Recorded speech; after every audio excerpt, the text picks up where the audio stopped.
Cyrus the Great. Cyrus the Great was born in 576 BC.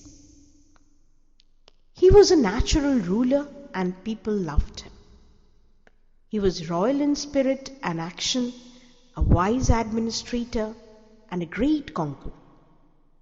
He was generous to the defeated and so loved by those who had been his enemies.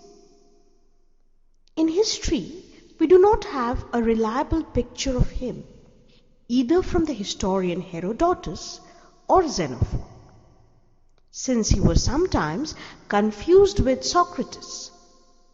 He was handsome. The Persians made him their model of physical beauty in their art. He established the Achaemenid dynasty of the great kings. This dynasty organized the army of Media and Persia into an unbeatable army, captured Sardis and Babylon, thus ending for 1,000 years the rule of the Semites in Western Asia.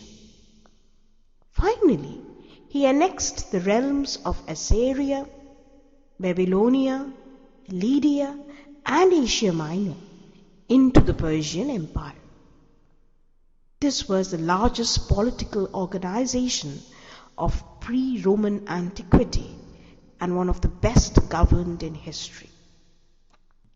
He was said to be the most good-natured of conquerors and built his empire upon kindness.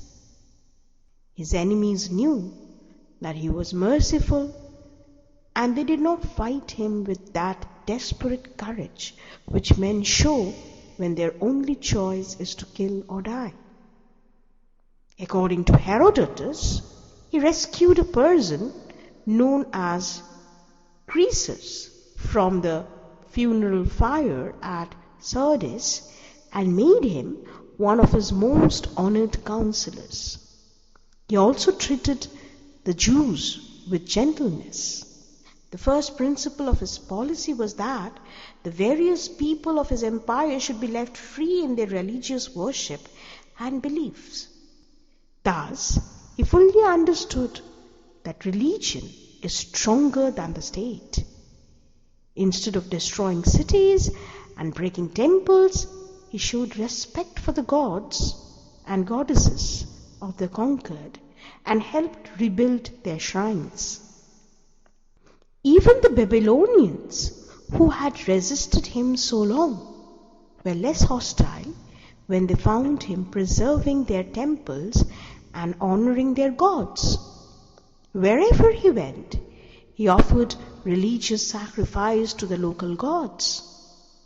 Like Napoleon, he accepted indifferently all religions and tolerated all gods. Like Napoleon too, he died of excessive ambition. Having won all the Near East, he began a series of campaigns aimed to free Media and Persia from the invasions of Central Asia's nomadic barbarians. Suddenly, at the height of his career, he was killed in a battle with an obscure tribe that peopled in the southern shores of the Caspian Sea.